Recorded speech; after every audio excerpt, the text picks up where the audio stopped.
cuando empecé a ver todo lo que estabas haciendo a nivel de Latinoamérica y cuando vi ese gran evento en Colombia de ESMA Colombia, Barack Obama lo admiro muchísimo, incluso me estoy leyendo su libro Tierra Prometida.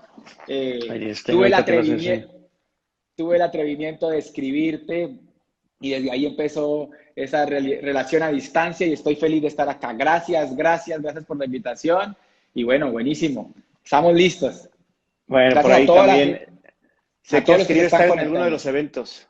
Sí, y vamos a estar en el de Colombia, en el Claro. que generó ese gran impacto. O sea, faltaba un mes y medio, creo, faltaba un mes y medio. Yo recuerdo la foto que tú publicaste como del giro de 180 grados que representó no hacer ese evento para ti. Me imagino, era con Michelle Obama, ¿sí? Me imagino Sí. la cantidad de cosas que tuvieron que aplazarse. Fue un freno en mano para muchísima gente y yo me sentí conmovido. Parte de mi historia, alguna vez tuve una quiebra financiera muy grande por un evento y cuando vi esa foto yo decía, no, lo entiendo más que nadie y bueno, sí, íbamos a estar en ese evento, íbamos a estar contigo en ese evento. De acuerdo, y ese momento físico, yo les estaba haciendo la pregunta ahora a la gente, contesten, por favor, si creen, y te quiero extender la pregunta a ti, ¿crees que que la vieja normalidad regresa, que el mundo como lo conocíamos hasta febrero, marzo del año pasado, volverá a ser igual? ¿Tú te imaginas, o hay algunos ajustes que en tu vida y en la vida de las personas crees que llegaron para quedarse para siempre? Yo creo que sí hay como en dos aspectos, en lo económico. Creo que va a haber un híbrido total. No creo que las personas se devuelvan a no utilizar canales digitales para comprar, para hacer transacciones financieras. Por ejemplo, países latinoamericanos que la penetración de tarjetas de crédito, débito era muy baja, ahora se ha disparado a crecimientos enormes con bancos que sacan tarjetas de crédito con solamente el número de celular. Entonces creo que va a haber un consumo mucho más digital a nivel de compras, clarísimo. No creo que nos vayamos a devolver después de aprender a comprar con un solo clic, aprender a comprar con un código QR por WhatsApp, aprender a hacer este tipo de cosas. Creo que esa parte económica va a ser muy digital. En cuanto a los eventos físicos, yo creo que necesitamos la energía. Yo, por más que quiera, siento la música, no puedo vibrar, no es la misma vibra, el abrazo, la gente. Yo creo que incluso va a venir con más fuerza el tema social, ¿sí? Con una mezcla con algunos eventos que no necesitan desplazamiento a nivel digital. Y Ajá. creo que sí va a haber mucha más sensibilidad a aspectos humanos. Yo creo que mucha gente ha estado cerca de la muerte y cuando estamos cerca de la muerte hay buenas preguntas. Entonces, personas que han pasado por esta circunstancia pandémica, eh, han tenido posiblemente el COVID, han estado unos días como muy sensibles y se han hecho preguntas. O sea, conozco casos cercanos de personas que se han tenido que preguntar, ¿qué tal si me voy hoy?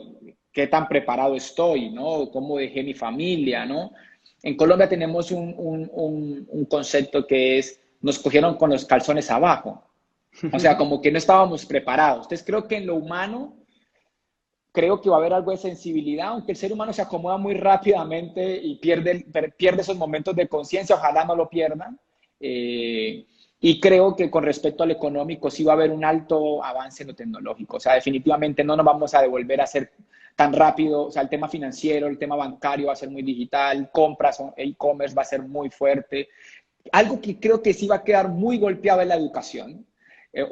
Golpeado no, golpeado para quien no quiera cambiar. Creo que la educación se va a reinventar. No estoy de acuerdo, o sea, estudié 10 años en universidades y no me imagino hoy volver a estudiar en una universidad porque no me sirve el tiempo físico, es muy lento versus el tiempo digital. O sea, lo que yo consumo hoy, yo hice una maestría, hice una especialización en la Universidad de los Andes, en Bogotá, Ajá. en retail, y viajaba cada 15 días en avión. Escúchame esto, Fernando, es increíble. Viajaba cada 15 días en avión Cali-Bogotá a la Universidad de los Andes. Me quedaba en un hotel y iba a estudiar. Y era un programa quincenal de inmersión total, 3 días. jueves, viernes y sábado, con profesores internacionales sobre comercio, principalmente chilenos, ¿sí? Era retail formal. Estudiaba con los más importantes del retail en Colombia, Alcatronis, con Falabella, con El Éxito, y viajábamos. Ese programa no duró más de 100, no, o sea, sumando horas, no sé, 250, 300 horas. Hoy tú consumes esto tranquilamente por internet, desde tu casa.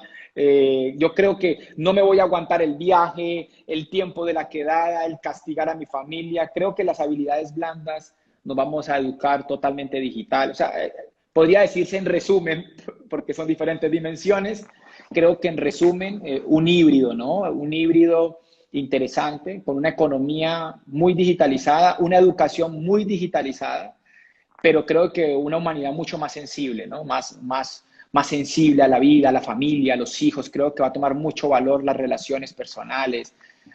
Yo llevo tiempo sin ver a mis padres, a mi madre, o sea, creo que va a tomar mucha fuerza esa cena de amigos, va a tomar mucha fuerza los momentos de amistad y creo que ahí va a haber una oportunidad también muy, muy interesante.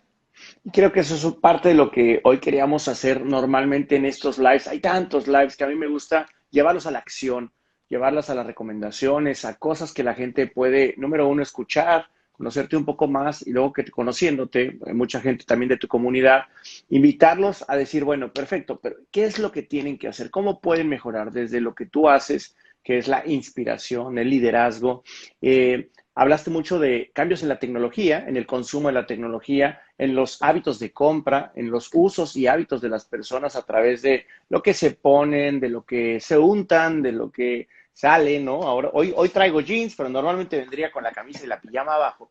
Sí, Pero hay un cambio que acabas de decir también muy importante en lo sensible, en lo humano, en cómo podemos entender cómo utilizar primero ese tiempo del que hablabas y lo otro es cuál es nuestro propósito, cómo podemos entenderlo mejor, qué hacemos aquí, cómo juntar tiempo y propósito y lograr algo mejor de nosotros mismos.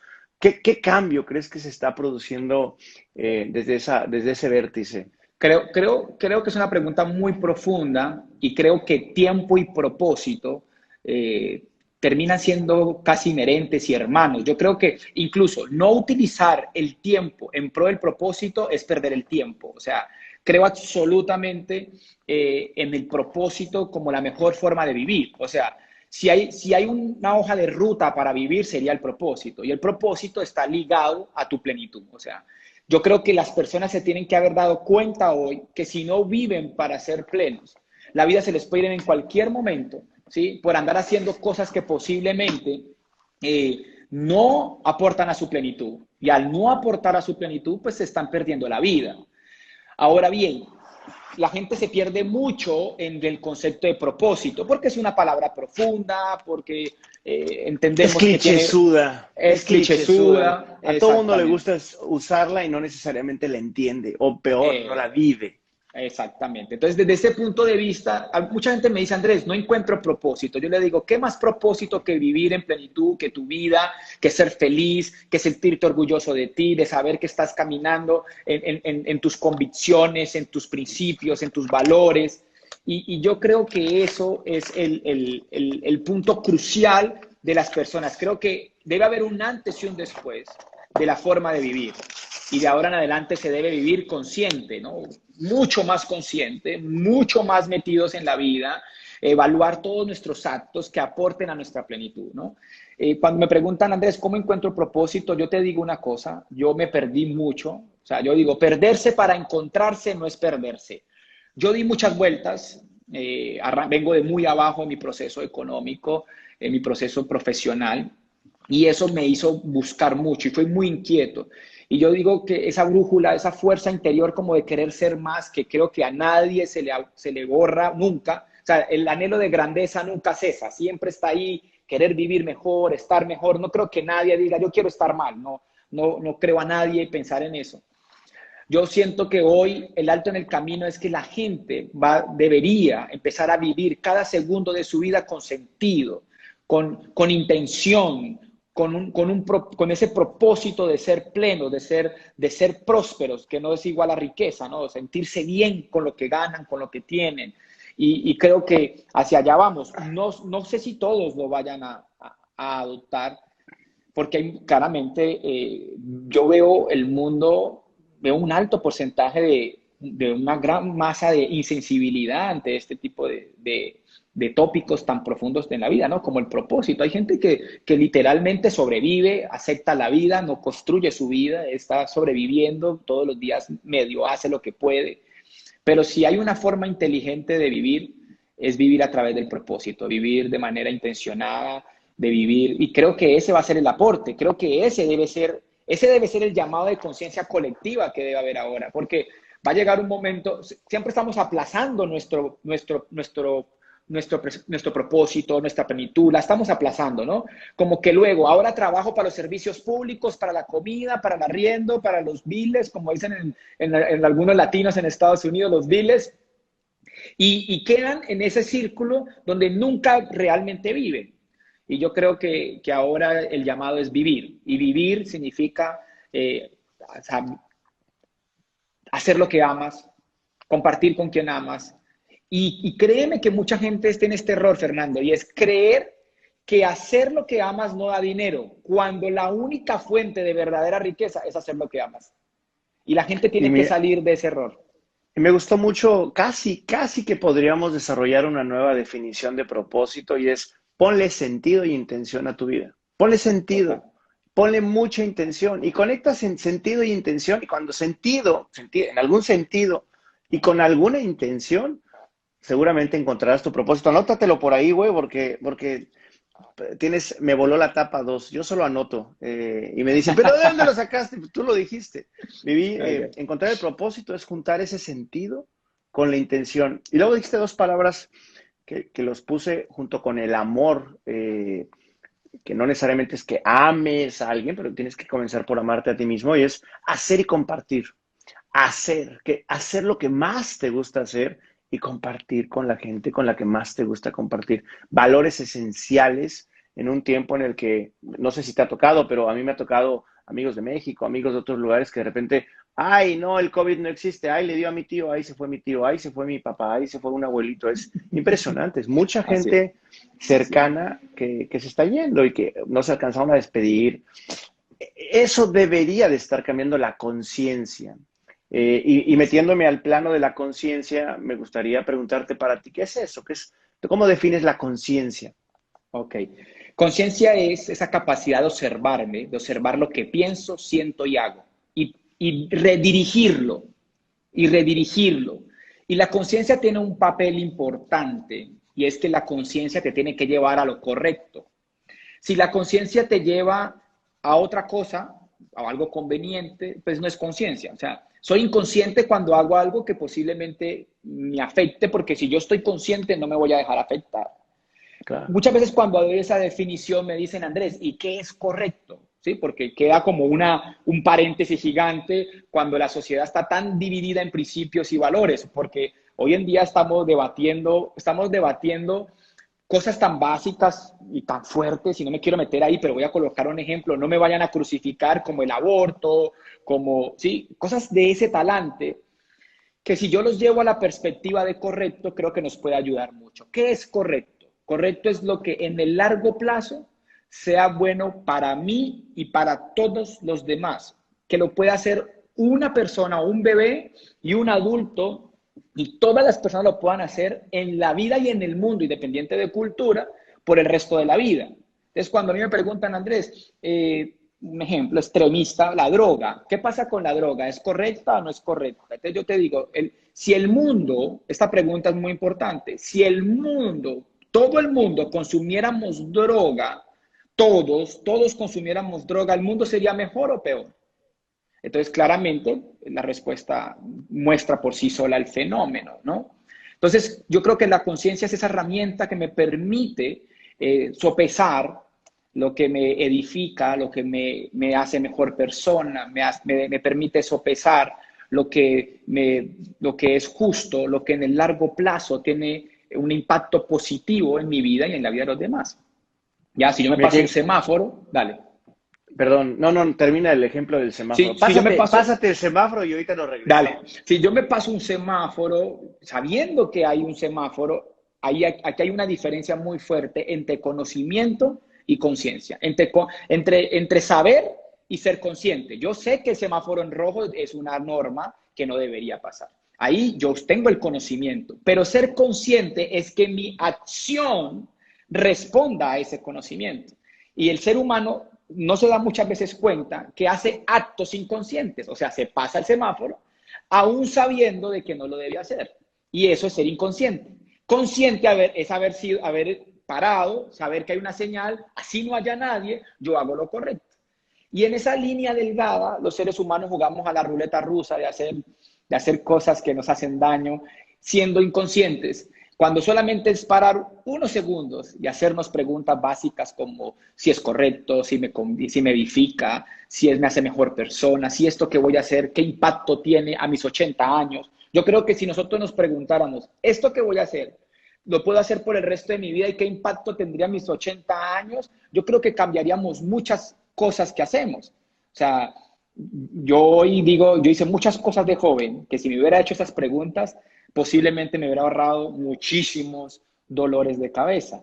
Pero creo que Y la vida creo no quiere que, que te los ahorres, ¿no? Creo que no, lo bonito claramente, lo bonito de la vida es venirse a equivocar, darse cuenta a tiempo, corregir algo y aún así saber que te vas a seguir equivocando en cosas total. nuevas. Me gustó mucho lo que dijiste de la conciencia y la droga y que utilizaste el ejemplo de la droga porque todos tenemos una. Tú decías, si todos utilizáramos una droga sería correcto, ¿no? Todos lo hacemos. Las redes sociales puede ser para algunas Asumo, personas, para otras total. personas es la cafeína. En mi caso es la cafeína metida en una bebida energética. Para otras personas son las series, para otras personas la pornografía, para otras personas utilizamos una serie, muchas, porque son fáciles, porque es nuestro camino fácil, porque nos evita la lucha, nos evita la disciplina, nos evita el trabajar con nosotros mismos y como tú dices, establecer una serie de preguntas y cambiar una serie de hábitos, porque eso no es fácil. Y lo que no Total. es fácil o lo que no es conveniente, básicamente es lo que te va a llevar a la conciencia o a elevar o a disminuir tu nivel de conciencia, ¿no? Y esa es la lucha diaria, ¿no? De identificar cuándo es un impulso mucho más de tu cerebro, ¿sí? De algo mucho más natural, más físico y emocional, que algo realmente profundo. Entonces, digamos que el reto yo lo veo, lo observo diariamente, quiero leer constantemente, pero me gusta estar pegado al celular, entonces yo veo cuando tengo mi hora de lectura, veo esa batalla, me hago consciente de ver cómo mi cerebro impulsa a coger el celular y cómo yo sé en el fondo que debo leer y empieza esa disyuntiva y ahí yo creo que es uno de los mejores momentos de observar cuándo es el cerebro, cuándo es conciencia, cuándo estoy, y ahí empiezo a darme cuenta, ¿no? Ese es muy común, lo observo constantemente, tengo una meta de terminar unos libros ahora y no he podido por eso, y me gana. Cuando hablabas de la droga me hiciste reflexionar y en estos días como que decía, algo está haciendo el celular porque me hace coger lo demás, porque yo debería no cogerlo, ¿no? Y Ahí ahí te va un está esa buen tip. batalla. Ahí te va un buen tip que estoy haciendo ahora. Como también tengo ese propósito de comenzar a leer de nuevo, me gusta mucho leer, mucho.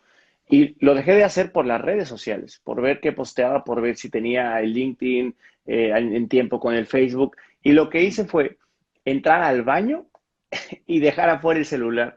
Y en el baño hay un libro. Y entonces, bueno, ya compadre, tú determinas si te tardas 3 hojas, 4 hojas, cinco hojas, ¿Sabes? depende cómo Me esté tu hace, digestión y qué tan rápido se te acalambren las piernas. Pero el resto es un buen hábito porque en algún lado tienes que romper aquello que te hace flojo para luchar contra y, y, tus drogas, ¿no? y sabes que me río muchísimo por eso, porque así fue que aprendí a leer. O sea, esa fue la forma como aprendí a leer.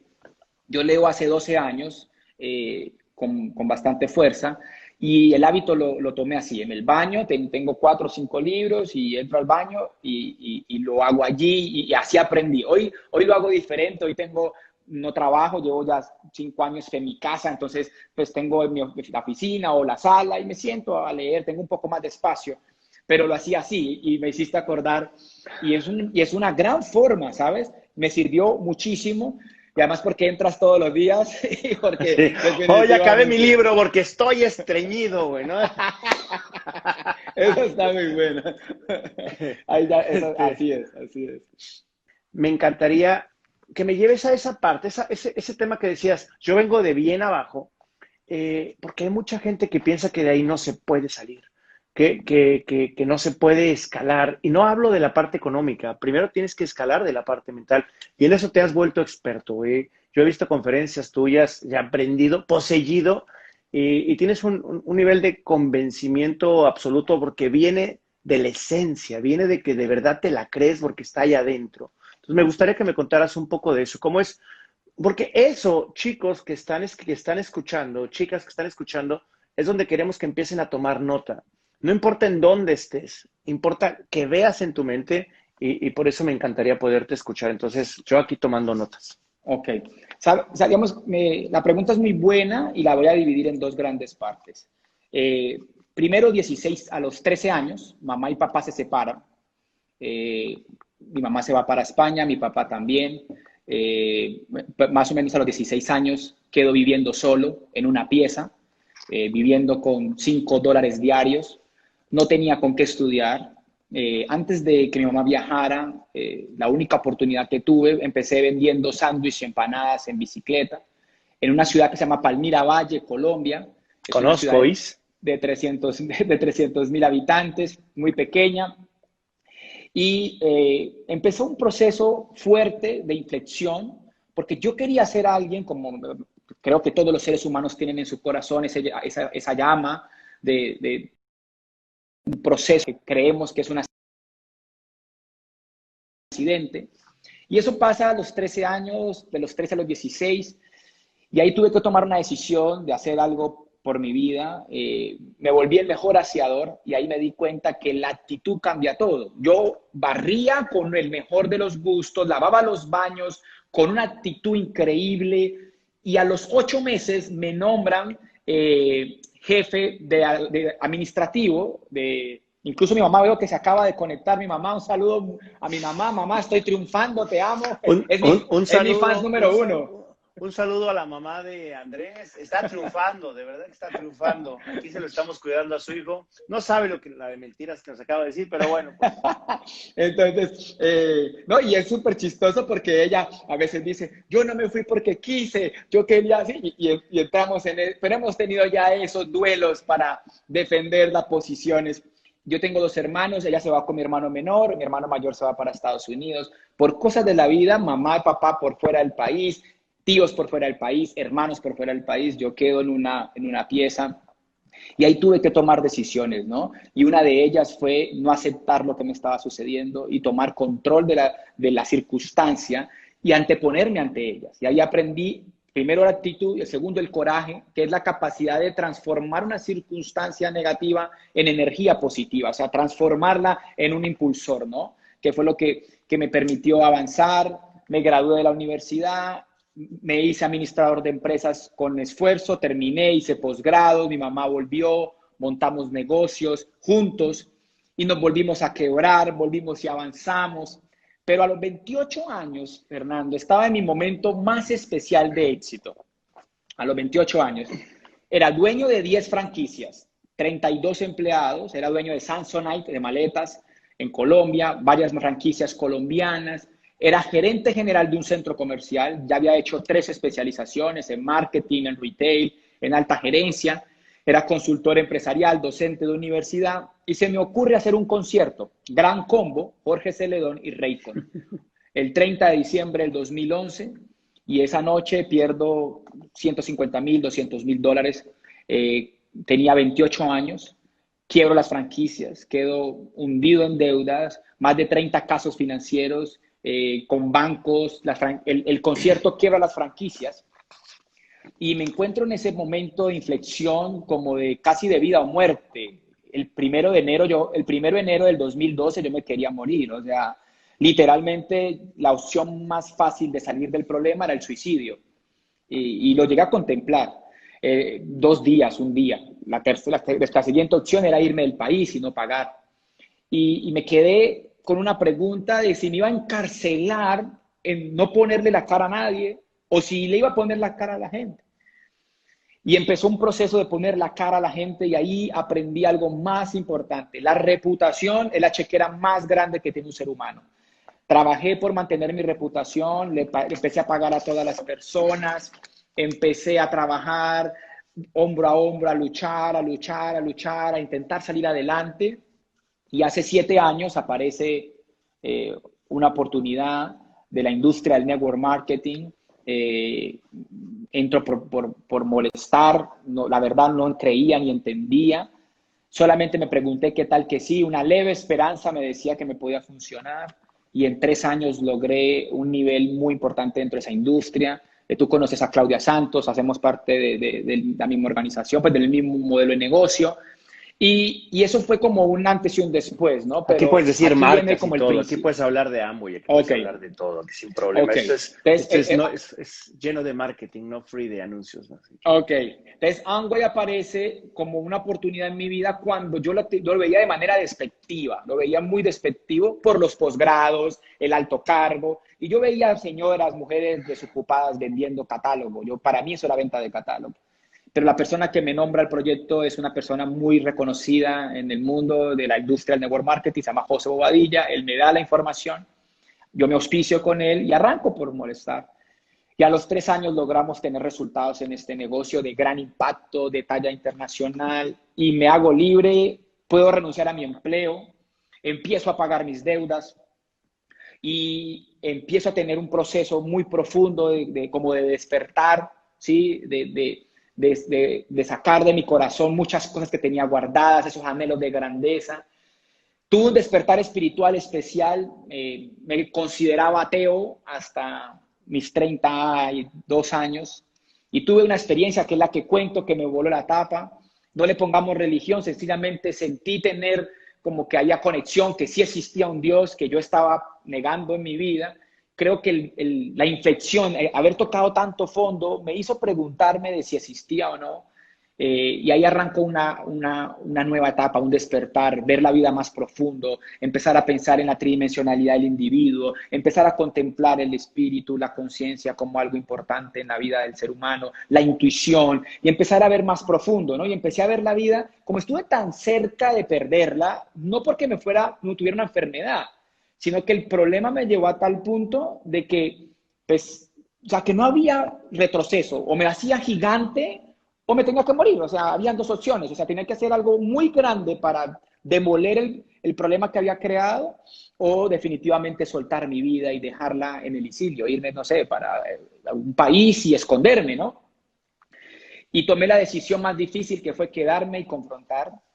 Y eso empezó a darme fuerza y me empezó a dar, como la conciencia me empezó a aplaudir, como Andrés, vas por buen camino. Y me empecé a llenar como de esa autoestima, de esa actitud, de ver que una persona de Palmira Valle empezó a triunfar. Empecé a estar en escenarios de 8.000 personas, de 5.000 personas en todo el mundo, más de 30 países. Y empecé a llenarme de mucha fuerza. Y quise contar la historia de lo que me voló la tapa. Ese libro lleva, es un libro bien especial. Lleva más de 13.000 unidades distribuidas en los últimos 2 años. Ya tiene segunda versión, acaba de salir, me la voló la vi, tapa de eso. te vi firmando ahí libros de la Mm, segunda edición. Exactamente. Y soy muy apasionado. Yo creo que me sirvió mucho haber comido de la que sabemos, Fernando. Yo creo que comer mierda sirve, o sea, digámoslo como es, ¿no? O sea, tocar fondo, ¿sí? Yo toqué fondo y eso me sirvió mucho. Entonces yo no me doy tanto espacio a la mediocridad y me puse obsesivo y escribí 6 libros en 2 años y bueno, estamos en este momento histórico de la vida. Pero lo que me voló la tapa fueron 2 grandes quiebras, o sea, digamos, dos grandes momentos de inflexión. Mi adolescencia con mucha escasez y la quiebra, yo creo que fueron vitales y aquí viene un principio. Y es que no hay mejor momento que el peor momento para un ser humano. No hay mejor momento que el peor momento para un ser humano. Ahí es donde nos hacemos las preguntas correctas, ahí es donde elevamos nuestro nivel de conciencia, ahí es donde realmente empezamos a pensar. Créeme que en comodidad nadie piensa, o sea, es muy difícil filosofar en una fiesta o filosofar en una playa. Yo creo que si en algún momento nos hacemos buenas preguntas, es en sufrimiento, en dolor, en un proceso duro. Ahí, yo me hice ahí buenas preguntas y eso me logró sacar de ese punto. Hay personas que te escuchan y es como ver la película cuando la película ya pasó del lado o del trago amargo. Dice, ya estoy viendo al personaje exitoso, ya estoy viendo al personaje que quiero seguir, que me llena de inspiración, que leo, que salió de la lucha y vende sus libros, da sus conferencias, hace sus lives, entrevista a muchísima gente. Pero estoy escuchando a varias personas leyendo, los estoy leyendo mientras te escucho y anoto. eh, y dicen, pero yo no veo por dónde arranco. O yo a mí también me caí en la mierda, pero no me sé levantar. Y huele feo, pero no sé cómo levantarme. ¿Qué consejos, si pudieras enmarcarlos en tres grandes consejos para esas personas que o no han encontrado su camino o no, o han decidido que se cayeron ahí y no se quieren levantar o no encuentran cómo levantarse? ¿Sabes? Creo profundamente en el poder de los pequeños pasos. Eh, yo cometí un error por mucho tiempo y fue empezar a buscar algo que hiciera algo como grande, ¿no? Como milagroso que resolviera todo el problema. Esa pregunta me movía mucho, pero sentía que no avanzaba. Me quedaba en la filosofía. Vamos a colocarlo desde este punto de vista. Digamos que yo estaba en un punto A y la solución estaba en un punto B. Pongámosle que son 10 kilómetros no más. Yo durante mucho tiempo estuve pensando en cómo hacer una nave espacial para pasar de A a B en tan solo un segundo, porque eran 10 kilómetros. Y así me la pasé varios años, 1, 2 años, 3 años, hasta que dije, ¿y qué tal si camino, gateo, avanzo despacio y algún día llego a esos 10 kilómetros? Y esa fue la primera actitud, entender el poder de los pequeños pasos. Entonces empecé a hacer pequeñas cosas, ¿no? Entre ellas, empecé a leer. Hoy he acumulado más de 300 libros leídos, pero me leí solamente 10 páginas la primera vez. La diferencia estuvo en que lo sigue haciendo. Así fue con el proyecto empresarial, así fue con los libros. Los libros se escriben una página a la vez. Y cuando yo empecé a entender ese concepto, yo dije, voy a escribir una página y al otro día escribía otra y al otro día escribía otra. Y cuando menos pensé, había escrito un libro y ya tenía empezado el otro y ya tenía empezado el otro, haciendo pequeños pasos, ¿no? Pequeños pasos y entender ese concepto de que esos pequeños pasos hacen la gran diferencia. Me costó mucho trabajo porque quería hacer una nave espacial. Creo que a todos les dirían, dejen de hacer la nave espacial y empiecen a avanzar. Eso fue un factor importante, el trabajo constante, ¿no? Constante. Creo que algo que cambió muchísimo mi actitud fue la fe. Una fe humana y una fe espiritual. Digamos, creer en mí y creer en que sí hay algo que quiere algo bueno para mí. O sea, hay gente que yo estoy, digamos que no estoy de acuerdo con la religión, no soy religioso, pero tampoco estoy de acuerdo con el extremo de negar la posibilidad de que haya un milagro en tu vida. Entonces, la genética del milagro es 50% acción y 50% creencia. Si yo actúo sin creer, no pasa nada. Pero si yo creo y no actúo, tampoco pasa nada. O sea, son las dos. Debo creer y debo actuar. Y esa es la genética del milagro. Entonces yo empecé a tener fe y creer en los milagros y decir, yo voy a crear mi milagro, voy a creer en que si hay alguien que quiere que me vaya bien en la vida y yo voy a poner el trabajo, ¿no? Entonces fue como ese concepto de hacer, pero con fe, porque mucha gente hace, pero diciendo, a mí que me va a ir bien, yo le hago, pero ¿qué me va a funcionar? Y empezó a hacer ese proceso de la fe. Y la frase que tengo para eso es que la fe cambia la actitud. O sea, definitivamente creer cambia la actitud. Cuando tú crees, pues hemos escuchado la frase más común de esa, creo que es de Brian Tracy, si tú crees, creas, ¿no? Y así se llama su libro, de Sí. Brian Tracy. Y es eso, ¿no? O sea, empecé a creer y esa fe me empezó a ayudar y empezaba a dar un paso más y un paso más. Entonces, acompañado a esos pequeños pasos, paso uno, el otro paso es tener esa fe, esa creencia, ¿no? Y hay un paso que me ayudó mucho, que hoy sueno muy raro para mucha gente, hoy soy un poco anormal para mucha gente, porque empecé a soñar en grande. Y es diferente a tener esa fe que me va a funcionar, pero empecé a aumentar la visión y elevé mis expectativas. Y empecé a hablar de ser millonario.